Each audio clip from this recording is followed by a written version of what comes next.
ఈ సినారీలో ఖచ్చితంగా పైచేయి మన ఇండియాదన్న. ఎందుకంటే మనకు కావాల్సిన టార్గెట్ ఏంది, మనల్ని ఎవరైతే టార్గెట్ చేసి ఎక్కడి నుంచి అయితే టార్గెట్ చేశారు అన్న అట్లయితే మనము ధ్వంసం చేసాం. అంటే కొన్ని మిలిటరీ వాళ్ళ క్యాంపులు ఉంటాయి కదా, టెర్రరిస్ట్ క్యాంపులు. సో వాటిలో అయితే మనం ధ్వంసం చేయగలిగాము. సో అక్కడి నుంచి మనం ఏది మనకు కావాల్సింది ఏంది, అక్కడున్న ప్రజలకి అన్యాయం చేయడం, లేదంటే వాళ్ళ ప్రజల్ని ఆ దేశాన్ని నాశనం చేయడం, లేదంటే వాళ్ళ బాంబులు వేసి మన దేశంలో ఉన్న ప్రజలు మనం నాశనం అయిపోవడం కాదు. ఈ ఎక్కడి నుంచి అయితే జరుగుతున్నాయి, ఈ అటాక్లు అయితే ఎక్కడైతే జరుగుతున్నాయో దాన్ని మనం నాశనం చేయాలి. దాన్ని మనం సర్వనాశనం చేసినప్పుడే అటాక్లు అనేవి ఆగుతాయి. సో మన మోడీ ప్రభుత్వం చేసింది అదే. సో ఆ క్యాంపులు అయితే ఏవైతే ఉన్నాయో వాటిని ధ్వంసం చేశారు. మొత్తం 9 స్థావరాలు ఎన్నో మొత్తం అయితే భూస్థాపితం చేశారు. సో అది కావాలి. అంతేగాని ప్రజల మీద ఆ ఊర్లో ఈ ఊర్లో చేసి బాంబులు వేసి బ్లాస్టులు చేసి ప్రజలను అన్యాయంగా చంపితే ఏమొస్తుంది? సో అది మన ఇండియా చేసింది, అది మన గొప్పతనం. ఖచ్చితంగా మనకు కావాల్సింది అక్కడున్న సామాన్య ప్రజలు కాదు, ఎవరైతే ఈ అటాకులు చేస్తున్నారో వాళ్ళని మనం నాశనం చేయాలి, వాళ్ళని తీసేయాలి. సో అదే చేసింది, చాలా గ్రేట్ అది. కాకపోతే ఏంటంటే కొన్ని మీడియా ఛానళ్ళు ఉన్నాయో కొన్ని ఛానల్లో ఆ కరాచీ మీద కానీ అక్కడ కొన్ని దేశాల రాష్ట్రాల మీద పెద్ద పెద్ద సిటీల మీద మన వాళ్ళు బాంబులు వేసేసారని మొత్తం నాశనం అయిపోయింది, యుద్ధం జరుగుతుందని కొన్ని ఛానల్లో ఫేక్ పబ్లిసిటీ చేస్తున్నారు. దానివల్ల ఏమవుతుందంటే అక్కడున్న పాకిస్తాన్ వాళ్ళు వీడియో చేసుకున్నారు, ఇదిగో బాబు నేను కరాచీలోనే ఉన్నా, ఇదిగో ఎక్కడ జరుగుతుంది, ఎక్కడ బాంబులు చేస్తున్నాయంటే.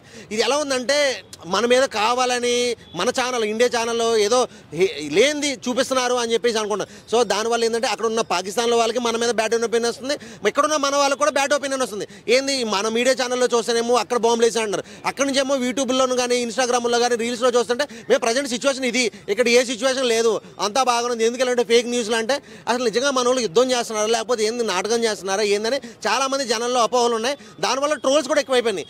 ఈ ప్రతి ఒక్కటి కూడా ట్రోల్ చేస్తున్నాడు, వాళ్ళని ఏం చేయలేమో మనము, అందుకని యుద్ధం ఆపేశారా, లేకపోతే పాకిస్తాన్ అదే అమెరికా వాళ్ళకి భయపడ్డారా, ట్రంప్కి భయపడ్డారా, అందుకని యుద్ధం ఆపేశారా అని చెప్పి చాలా ట్రోల్స్ చేస్తున్నారు. సో నేను అందరికీ చెప్పింది ఏంటంటే యుద్ధం అనేది జరిగితే మాత్రం ఖచ్చితంగా నష్టపోయేది ఒకళ్ళు ఉండరు.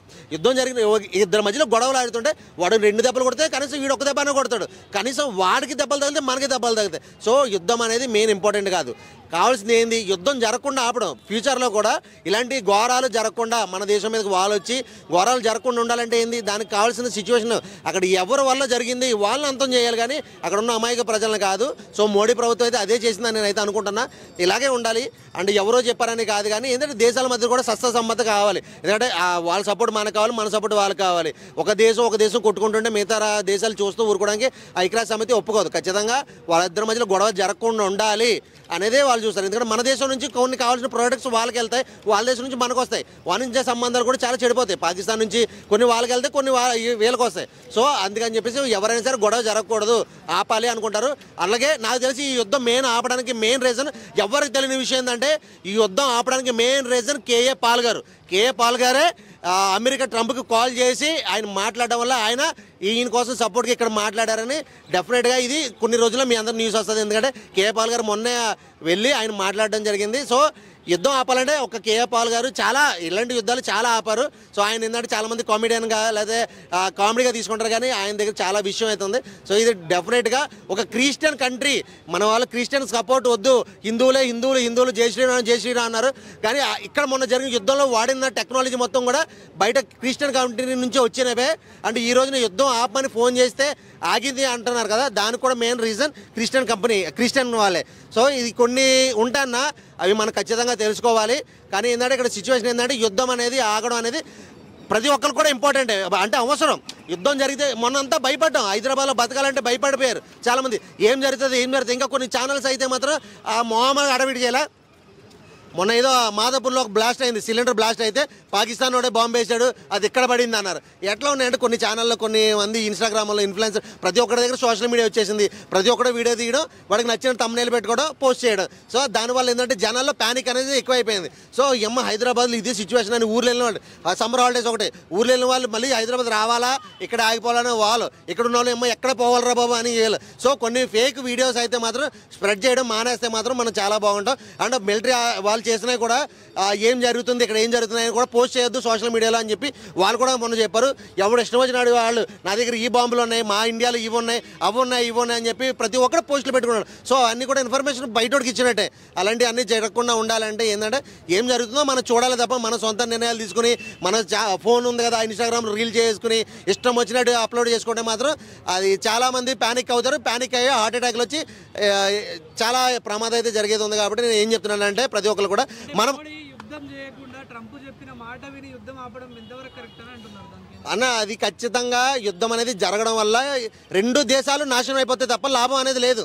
రెండు దేశాలు నాశనం అయిపోతాయి. కొంతమంది వచ్చి ఉగ్రవాదులు కొంతమంది వచ్చి చేసిన దానికి ఇక్కడున్న ప్రజల్ని చంపేయడం అక్కడున్న ప్రజల్ని చంపేయడం అనేది కరెక్ట్ కాదు. ఖచ్చితంగా యుద్ధం అనేది జరగకూడదు. భారతీయులందరూ యుద్ధాన్ని కోరుకుంటున్నారు, మోడీ మాత్రం ట్రంప్ ఏం చెప్తారు చేస్తున్నారు అంటున్నారు. అన్న యుద్ధాన్ని కోరుకుంటున్నారంటే మన దగ్గర ఉన్న యుద్ధ సామాగ్రి అంటే యుద్ధానికి సంబంధించినవన్నీ వాడేసామనుకో. ఇప్పుడు పాకిస్తాన్ మీద యుద్ధానికి వాడేసానుకో, రేపు పొద్దున్న చైనా కూడా వచ్చి టక్కున అటాక్ చేస్తే ఏం చేయగలం అన్న? నువ్వు నేను ఏం చేయగలం? ఎవరు సపోర్ట్ చేస్తాడు మనకు అప్పుడు? ఇండియా మీదకి చైనా వార్ ప్రకటిస్తే ఏం చేస్తాం మనం? ఇది అయిపోయింది. మన దగ్గర ఉన్నాయి అయిపోతే వాళ్ళ దగ్గర ఉన్నాయి అయిపోయినాయి. చైనా కూడా దిగుతాడు, రంగంలోకి దిగి ఇండియా మీద యుద్ధం అంటాడు. అప్పుడు ఏం చేస్తాం? రష్యా వస్తాయి, చైనా వాడికి 100 వస్తున్నాయి. చైనా వాడికి వస్తాయి, దుబాయ్ నుంచి పాకిస్తాన్కి సపోర్ట్లు ముస్లిం కంట్రీలు అన్నీ కూడా దిగుతాయి. ఇంకొకటి అమెరికా మనకు సపోర్ట్ చేస్తుంది అన్నారు.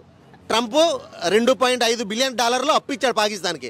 ఏం రా నువ్వు ఎందుకు అప్పు ఇచ్చారంటే, నేను అప్పు ఇవ్వకపోతే చైనా కూడా అప్పిస్తాడు, చైనాలోకి వెళ్ళిపోద్ది పాకిస్తాన్, అందుకే నేను అప్పిచ్చా. ఎవరి మీద యుద్ధం చేయడానికి చైనా కూడా అమెరికా కూడా అప్పిచ్చాడు మన మీద యుద్ధం చేయడానికి. సపోర్ట్ ఎవరికి? మోదీకి సపోర్ట్ అన్నాడు ట్రంప్. రేపన్న రోజున ఏం జరిగింది అనేది ఎవరికి తెలియదు. పోరాడు శక్తి ఉన్నప్పుడు నీకు నాకు గొడవ అయినప్పుడు పక్కన ఉన్న 10 మంది అంటారు, కొట్టుకుంటారా, నీకు సపోర్ట్ నేను ఉంటాను, నీకు కొట్టుకుంటారు సపోర్ట్. మన ఇద్దరు రంగంలో దిగిన తర్వాత అరే ఎందుకులే వద్దులే మేము ఆగిపోతున్నాను ఆగిపోయారు అనుకో, పరిస్థితి ఏంది? మన పరిస్థితి ఏంది? సో ఇదే జరుగుతుంది. కాబట్టి యుద్ధం అనేది నీలో నాలో దమ్మున్నప్పుడు మనం కొట్టుకోవాలి. అది పక్కనోడి మీద ఆధారంతో కొట్టుకున్నామంటే ఎప్పుడు ఎవడు హ్యాండ్ ఇస్తాడో తెలియదు. సో అందుకని చెప్పేసి యుద్ధం అనేది జరగకూడదని మేము కోరుకునేది. నిర్ణయం అయిన తర్వాత కూడా పాకిస్తాన్ కవింపు చర్యలు చేపడుతుంది. ఈ రోజు కూడా 2 జవాన్లు చనిపోయినట్టున్నారు బార్డర్లో. దానికి ఏం చెప్తారు? అదే అన్న, ఇది పూర్తిగా అయితే ఆగాలి. సో ఇంకా మాటలు అయితే జరుగుతున్నాయి అనుకుంటున్నాం. ఈ మాటలు పూర్తిగా జరిగి ఒప్పందాలు రావాలి. ఒప్పందానికి వచ్చిన తర్వాత ఇలాంటివి మళ్ళీ జరగకూడదు ఘటన అని చెప్పి ఆ విధంగానే వీళ్ళు ఒప్పందం తీసుకుంటారు. కాబట్టి అప్పటి వరకు కూడా మనం కూడా ప్రశాంతంగా ఉండాలి, వాళ్ళు కూడా ప్రశాంతంగా ఉండాలి. అంటే కొన్ని మీడియా ఛానల్ చేసే పబ్లిసిటీ వల్లే కానీ ఇదంతా జరుగుతుంది. వాస్తవానికి ఏం జరుగుతుంది అన్నది ఎవరు తెలియదు. ఎందుకంటే నేను చాలా వీడియోస్ చూస్తుంటే ప్రతి ఒక్కరు కూడా ఎలా పెడుతున్నారు, ఏది ఇదిగో కరాచీలో బాంబ్ బ్లాస్ట్ అవుతుందట, నేను ఇప్పుడు కరాచీలో టీ తాగుతున్నా, రోడ్డు మీద ఎక్కడ ఉందని చెప్పి వీడియోలు తీసి పెడతారు. మరి ఇలాంటి ఫేక్ న్యూస్ పెడితే చాలా ప్రాబ్లం అవుతుంది. అంటే మొన్న కాల్పులకు చనిపోయినప్పుడు కూడా ఒక ఫ్యామిలీ ఎక్కడి నుంచో వీడియో పెట్టారు, అరే మేము బతిగా ఉన్నాం, మా వీడియో ఎందుకు పెట్టారు, మేము బతిగా ఉన్నాం అని చెప్పి పెడితే అవి కొన్ని దేశాలు ఏమనుకున్నాయి, అసలు అక్కడ నిజంగానే ఎవరిని చంపలేదు, ఒకళ్ళు కూడా చంపలేదు, ఇదిగో అక్కడ జరుగుతున్నది ఇది, వాళ్ళు బతుకున్నారని వీడియో పెడుతున్నారు, ఇక్కడ చచ్చిపోయినట్టు వీడియో పెడుతున్నారని కొన్ని దేశాల వాళ్ళు ఈ 2 వీడియోలు పక్కన పెట్టుకుని చెప్తున్నారు. అసలు అక్కడ ఏం జరగట్లా, వాళ్ళే కావాలని చేసుకున్నట్టు చేసి ఇదంతా కూడా ఏమీ లేదు అని అంటారు. సో కాబట్టి ఏంటంటే మన మీడియా ఛానల్ ఏవైతే ఉన్నాయో వాళ్ళు కొంచెం సహనం పాటించి ఏం జరుగుతుందో దాని గురించి చెప్తే బాగుంటుంది. కానీ లేనిపోని కొన్ని ఛానళ్ళు మాత్రం లేనిపోని అన్ని కూడా కల్పించి పెడుతున్నారు.